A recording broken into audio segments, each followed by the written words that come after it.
వెలిశాల వెలిగిన దినం, వెలిశాల వెలుగుల దినం, వెలిశాలకు అక్షర పొత్తి పోసిన ఒకే ఒక్కడు మిట్టపల్లి దినం.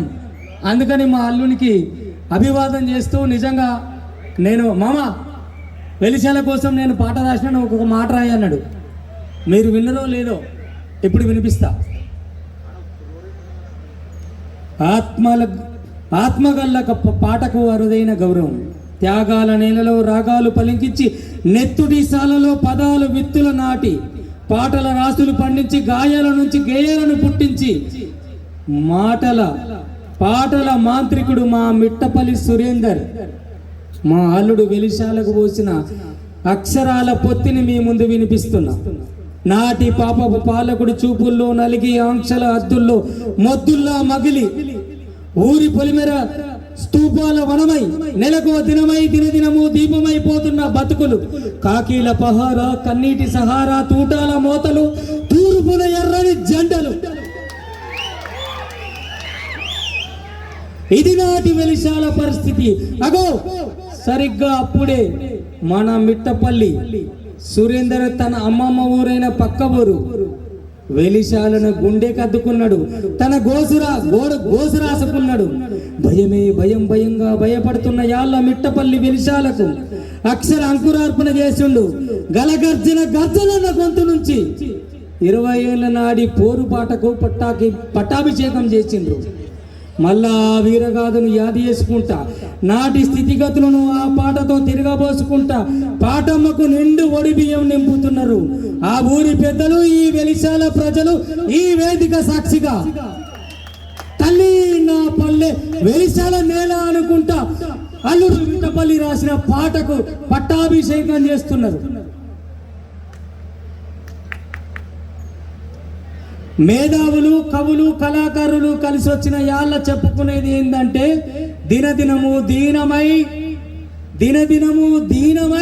దినమే ఒక గండమై పల్లె పొలిమెర స్తూపాల వనమైనప్పుడు దినదినము గండమైనప్పుడు బతుకుతున్న పాటల్ని తల్లి నా వెలిశాల అని రాసి ఏలాడికి 20 ఏళ్ళు అని ఇంత దిగ్విజయంగా ఒక పాటకు, ఒక మనిషికి ఎక్కడైనా పుట్టినరోజు జరుగుతుంది కాదనను, కానీ పాటకు పట్టాభిషేకం ఇంత దిగ్విజయంగా జరుగుతుంది అంటే అది కేవలం వెలిశాల జనం చైతన్యం, వెలిశాలకు మిట్టపల్లి రాసిన అక్షర చైతన్యం మాత్రమే అంటున్నా. కాదంటారా మీరు? ఇవాళ చూడండి, తెలంగాణ యావత్తు తెలంగాణ పొద్దున లేస్తే ఒక గ్రూప్ మొదలవుతుంది, తల్లి నా వెలిశాల అని. ఈయన మిట్టపల్లి మిత్ర మండలి ఎప్పుడు మొదలు పెట్టిందో నాకు తెలియదు, కానీ పొద్దుగాల లేస్తే ఈ మనిషి మీద కోపం కూడా వచ్చింది.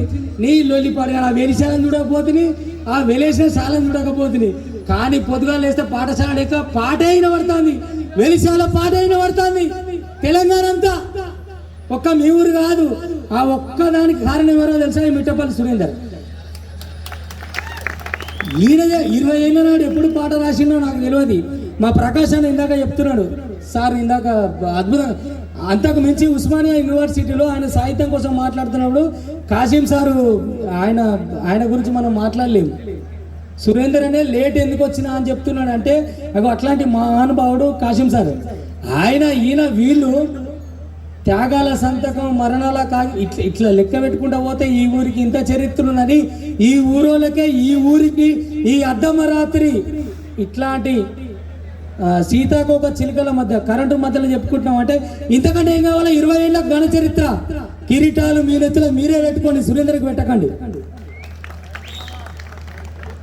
ఈ ఊరికి పెట్టుకోండి, సురేందర్కి పెట్టకండి. కానీ ఈ ఊరిలో ఒరిగిన వీరులని, ఈ ఊరిలో ఒరిగిన మరణాలని, ఈ ఊరిలో అరగని రక్తపు చరిత్రని నెత్తుటికి గుండెకు అద్దుకొని ఆయనకు అక్షరాభివందనం చేయండి. అదే ఈ ఊరికి సురేందర్కున్న అనుబంధం. అదే ఈడిదాకా నన్ను తీసుకొచ్చింది, అదే ఈడిదాకా కాసిం సార్ తీసుకొచ్చింది, అదే ఈడిదాకా ప్రకాశం తీసుకొచ్చింది, అదే ఈడిదాకా ఇంతమంది పెద్దల్ని తీసుకొచ్చింది. అదే అక్షరమై మీ ఊరి సాక్షరమై ఈ పొలిమెరకు నెత్తుటి పోరాటమై జై బలో అమరులకు లాల్ సలాం. జై బోలో అమరులకు లాల్ సలాం, జై బోలో త్యాగ వీరులకు లాల్ సలాం, జై బోలో మిట్టపల్లి సురేందర్ కి.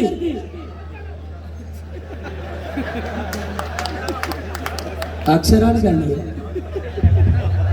థ్యాంక్ యూ మామ, thank you very much. Nalgonda నుంచి ఇంటికి పోయి ఆదివారం అవ్వ దగ్గర ఉంటున్నవి ఈ అవ్వ చెప్పిన తువ్వ దాకా ఇక్కడ దాకా వచ్చినందుకు ధన్యవాదాలు అన్న. ధన్యవాదాలు మామ, థ్యాంక్ యూ వెరీ మచ్. ఇదే నల్గొండ నుంచి వచ్చిండు, గట్టిగా చప్పట్లు కొట్టలే మనం. మీ నుంచి చప్పట్ల కంటే మీ నుంచి చప్పట్లు ఒకటి, ఈ ఊరు నుంచి పిరికడు మన్ను ఒకటి తీసుకుపోతాం మేమని చెప్పిండు మామ. ఈయనే థ్యాంక్ యూ. మట్టి తీసుకుపోతావా? కాదు, విశాల మట్టి తీసుకుపోతున్నావు కదా. Thank you. పిడికడు మట్టి ఈ నుంచి తీసుకుపోతా, ఎందుకంటే ఇది పోరాట మట్టి, ఇది మిట్టపల్లి సురేందర్ మట్టి. థ్యాంక్ యూ మామ, థ్యాంక్ యూ. మీరు కనపరితి కనపరితి కనపరితి కత్తి మెరుపురో మా సమ్మన్న, కూలి తల్లి కడుపు బండరో మా సమ్మన్న. కోరస్ బాండి ఎంత షార్ప్ ఉన్నారు చూసినావన్నా. ఇప్పుడు గర్జననా తాడువాయి